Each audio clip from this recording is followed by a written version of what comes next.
It's your girl Tresure P, and today for Talks with Tresure, I have one of my favorite H-Town legends, Lil Keke. Done keeping his bag up, still getting what he asked for. Don't none of y'all broke niggas worry me. I'm still worried about getting that cab, bruh. So, for those who don't know and have been in the dark for years, this is Lil Keke. He's notorious in Houston for so many hits. The Southside. Everybody do the Southside, the Southside, yeah, the Southside, the Southside, He yeah. pretty much wrote the candy-coated stories. Like, anytime you heard about candy, pay, sip, and drink, he is the originator of all that. And I'm sure in today's time, you hear that in every single song. So you have to thank Lil Keke for putting that in the mix. So Keke, saying that, how did you get your start in rapping and in the music industry? I started with the legendary DJ Screw. I'm one of the first original Screwed Up Click members, the real. What people don't know, the Screwed Up Click really at first was like Run DMC, like Jam Master Jay, Run, and DMC. It was me, Fat Pat, and Screw. We were the first Screwed Up Click. Then it branched out to the other artists. And as Screw blew up, I blew up. One of the first songs that we had was Pimp the Pen in 1996. It was the first Screw classic that made it to radio, and my career got started from that on the South Side, and here I am today. I sold over 2.5 million records. Well, that is very impressive, especially knowing from being from Houston, especially back in the day. I'm sure it was hard to break into the music industry as opposed to today because we have social media and all those type of things that to keep us relevant. So how do you feel about social media and its impact that it has had on the music industry? Really, I think it was easier for us earlier. To me, it wasn't as hard. Now, it was hard trying to be an artist and go mainstream, but being from Texas, it was easier because it wasn't crowded. The game is much more too crowded right now. It's overcrowded. Everybody in it. There ain't no more beeper shops and car washes, and everybody's just rappers, producers, managers, everybody in the game now. So the social media, if you ask me, it gave more attention, and it gave people more able to have images and blow up and be stars from an image standpoint, but it kind of hurt the money and it hurt the sales. So my favorite song of all time, and I think everybody's, is Southside. How did you come up with that? I'm gonna have you to have to show me the dance. You have to show them the dance because I have an audience of people in London, Paris that watch, they love. So you're gonna have to. How did you come up with the dance? Was you just at home and you just was like getting thrown or what? We on this side, we real on Southside, Southside and Northside, it used to be such a difference. But the story on Southside was when I was younger, I was incarcerated in the county, and it was a guy in there, an artist, every day around 6 or 7 o'clock, he used to do a song called Northside. And they used to have the whole tank and everybody in the tank all fired up and all this here. So me and a couple of my friends that was on the other side of the tank, we made a Southside. And we just put the raps and talked about what we do. Now, the dance came along because that was just something we used to be doing in Screw Highs and Shocking and Rocking.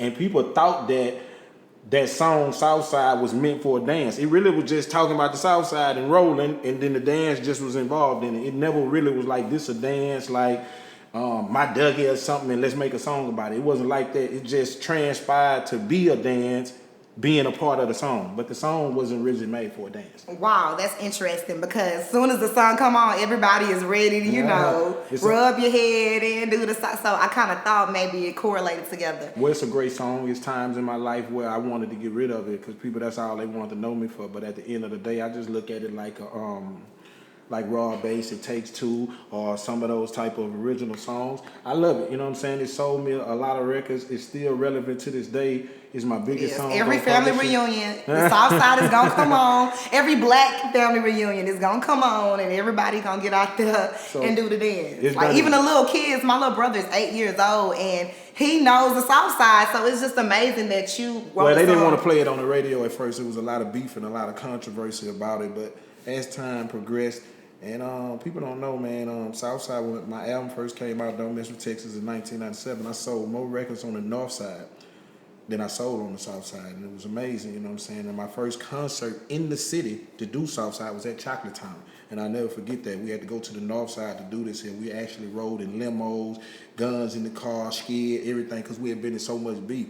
And to see the response, we came in there rocking it, Pimp the Pen, everything, and people going crazy. So I'm finna get ready to leave, and the promoter, Captain Jack at the time, man, won't you do that Southside? And everybody was just like, hell no, we ain't gonna do it. And you should have seen. That's crazy because I'm 23, so our generation is not a north side, south side, but back in the day, it's like it was really like a real beef, like between the north side of Houston and the south side of Houston. Oh, it was big. It was So crazy. It was over cars and swag and all this, but you know that's past. I love the North. You know, I've done deals with Swish House and T Fairs and different things, so I'm completely cool with the whole thing. But at the time, the song wasn't really getting accepted at all, and then it just blew up across the city, blew up across the nation, and here it is today.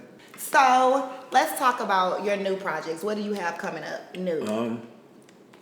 My new project is getting ready to come out March 11th. It's called Self-Made. For everybody that know my fans, I do independent music. I still do it. I'm not even really interested in the deal because I'm able to control my destiny, how I want to do it. I come out, I sell how I want to sell. I book the shows how I want to. I travel how I want to. So I'm really much in love with that.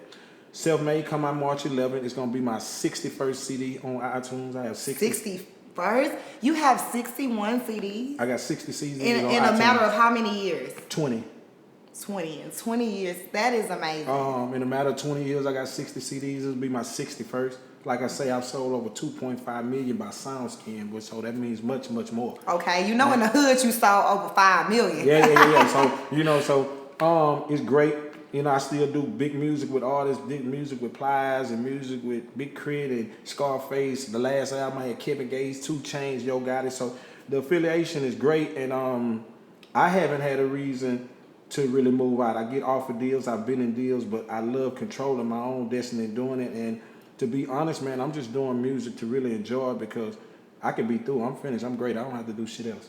I feel that. So how do you feel about, you are OG, you, Slim, Bun, like y'all have set the way. Y'all set the path for music, not just Houston music, music in general. So how do you feel about new Houston and the new Houston artists and the new wave that's coming through Houston that is a sound that might be a little different from where the sound you guys started and created? I love those guys. I love what they're doing. I respect them. I just don't think they respect us the same way we respect them. Because everybody is so caught up into trying to find out how to get rid of this movement, how to wash this old wave out, how to wash it. It's not about a new Houston or old Houston. If you jamming, you jamming. And that's what I feel like some of the radio stations are doing, some of the promoters, some of the DJs. Y'all are so upset at the same run of OGs getting this money. Me, Slim, Paul. The respect factor is left for it, and a lot of them, they want to move us out. So the whole thing is, I respect them, and I love what they do, and I wasn't, but I'm just really tripping on why y'all want to change the era so much. You don't have to, that's just like. Do you feel like this is just a lot of the new artists, generally speaking, not just like one or two? I use Chameleon now for an example. What I mean by using him for an example, he didn't actually rap like us or have the same type of delivery, whatever. But it didn't have him saying, let's move out the OG. He just did his thing. A lot of the new cats come in where they think the best thing for them to do to get known is to move us out the way, which we never told you had to do that. And the youngsters, we never told you had to come up talking about screw music, swangers, and to be like us. But we laid the foundation here for you to get money. This game is a pie. This pie is a circle, man. And this pie is getting cut by 7 or 8 people, man. Slim Thug, Lil Keke, Trey, Zero, Power Wow, these different type of people. We let different people into this pie sometime. Kirko is a new addition to this pie, what I mean by where you can actually eat. I don't do this for free and do this for nothing. So the younger generation, I respect them and love them.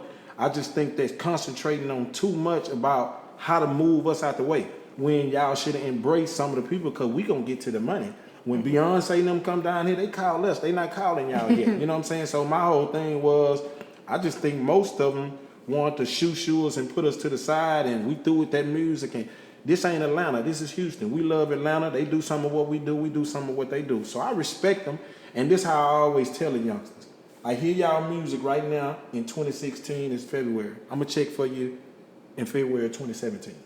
1 year later. What you doing, exactly. If you ain't here 1 year later, that's it. You know what I'm saying? Yeah, because it's kind of weird back for you guys to be around for 20 years, and it's like so many people come and go.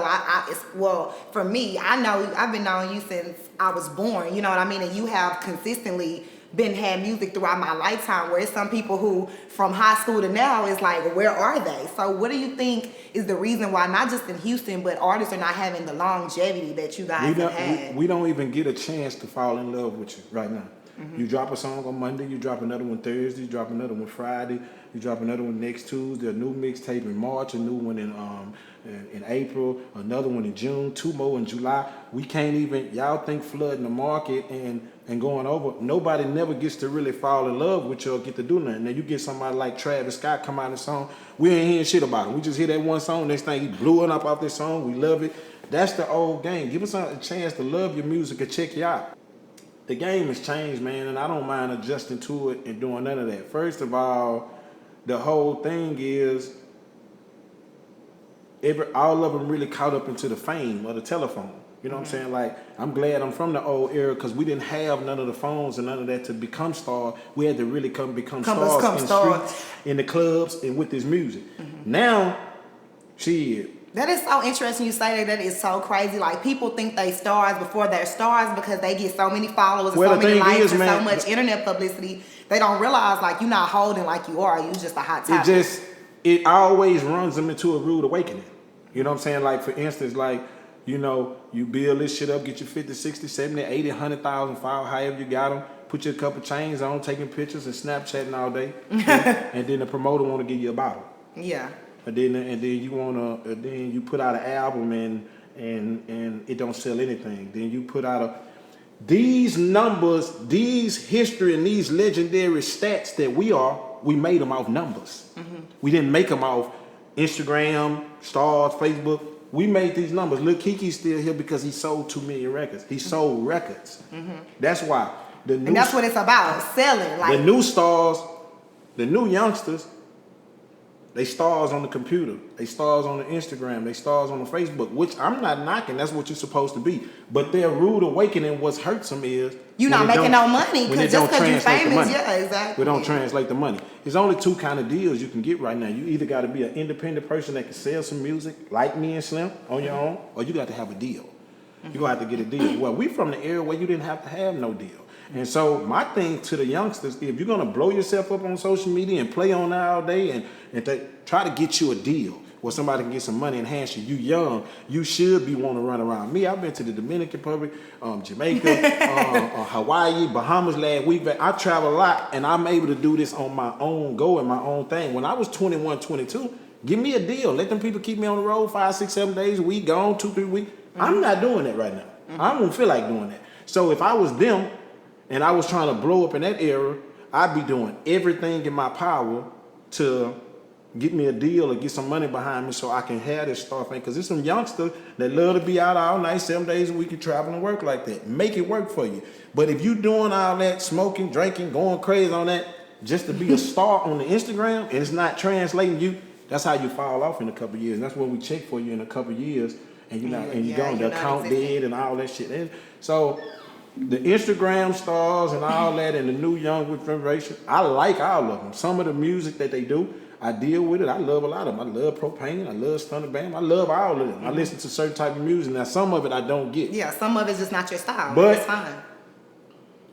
I don't know what advice to tell them as far as I do this for money. Yeah, I mean, you mentioned Travis Scott, which that's the person who came I didn't even know shit about Travis Scott. I was just about to say, you didn't even know nothing about him, and then he blew up, and he's like, I mean, he's let me tell you what I like if I'm a youngster. He's really the little cats I like for youngsters, and I don't have to listen to none of his music, but I like them as youngsters. I like little cats like T Wayne. You know why? Because they dancing and running around, they young, and they not getting from behind that. Don't get all gangster and start talking about packing. Keep making them dancing and rocking, and them folks gonna put that money behind you, put them video behind. They gonna let you run around and get some cake. Now, as soon as you go to talking about you packing pistols and shooting and smoking gas and selling cocaine, you out of there. Now, I like little cats like that. Travis Scott took in that song. I ain't know shit about Travis Scott. Seen one of his shows in House of Blues and fucked me up. I'm like, God damn, this nigga is rocking the shit out this place, man. I'm talking about I didn't know shit. I ended up calling somebody, bro. Man, what the fuck what's going on with this nigga Travis? Man, that nigga crazy over at this House of Blues right now. I'm that kind of dude, so I love all that. But man, all that old capping and we gonna change the game and them niggas old and this the new Houston and we killing them and this the new Houston. Houston is who that the old niggas the only one getting money. So the new Houston thing, I'm down with it. I love to have me a youngster in New Houston, but it's not about New Houston. This just Houston. Why it ain't New Atlanta?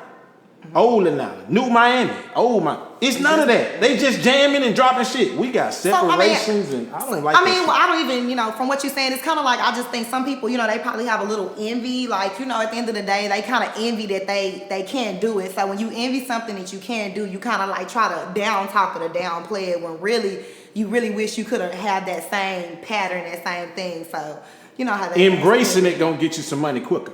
Yeah. Embracing it. Man, embrace. What you think gonna happen embracing Slim? Embracing Lil Keke. Embrace it. You know what I'm saying? What you think gonna happen? What you think his fans gonna do? Man, that's just like, man, it's fans, some of our fans that's tapping into y'all, that's seeing what you're doing. Fuck the niggas and we taking over and we run the city now. And that shit just falling back. Now, the same shit that's drawing us to you, it's the shit that's drawing us away from you. You know what I'm saying? Exactly. So my whole thing is, I ain't mad at none of them. I ain't beefing with none of them. I ain't tripping with none of them. Thank you for clearing that up. Nah, that's the reason why is because they don't affect nothing that I do. So you said Self-Made is coming out. Mm-hmm. What can we expect from Self-Made? When is it releasing? What's gonna be the single? And what can we expect? The traditional Keke? Is some new Keke? No, I keep up with time. It's a little bit of young. I let them youngsters, I go get them. I do hooks with them. I let them do their thing. I got Mo City Souls. I got Propane. I mess with the youngsters, man.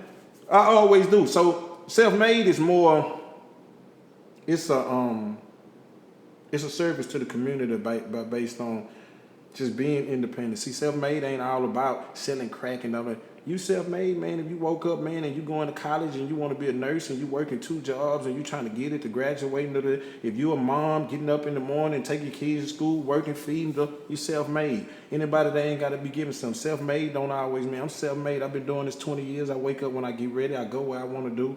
Everything about it, I made myself out of this self-made. So I'm giving a little bit of a new Keke, traditional, which I always service my fans. They the one that feed me, and then I keep up with time. I got youngsters, new shit. I like all the little auto tune. I'm down with everything. But Self-Made is just another CD added to my catalog that I know how to eat. I'm finna get ready to get into some other stuff. We got the Self-Made clothing, 713 clothing. We doing great on 713. I am 713.com. We sell t-shirts, hats, everything. Great. We sold out right now because shit, the winter blew us out. Being here today 20 years later and everything that I have, I'm really able to be here 20 years later. My first single with Screw came out in 1996. It's 2016. So 20 years later to still be here, man, this ain't all based on talent and hustle. Some of this was favor. Some of this was Little League football. Some of this was blessing. Some of this was not going back to the crack game when I could have. Some of this was helping others. Some of this was doing this here. So God has favored me in a lot of ways, and it's always room for improvement, and it ain't always gravy. It's all about the bounce back. I could have been laid down and gave up, but as long as I'm alive, I'm going to make it happen. Well, that was very humbling of you to thank God. That's a lot of people forget about God when they're on the come up, and I'm really happy I got to sit down and talk with you today. You taught me so much about you that I didn't even know. I can sit here and talk all day because you have so much to tell. All good. But I really appreciate you coming through. No, I think y'all was beautiful.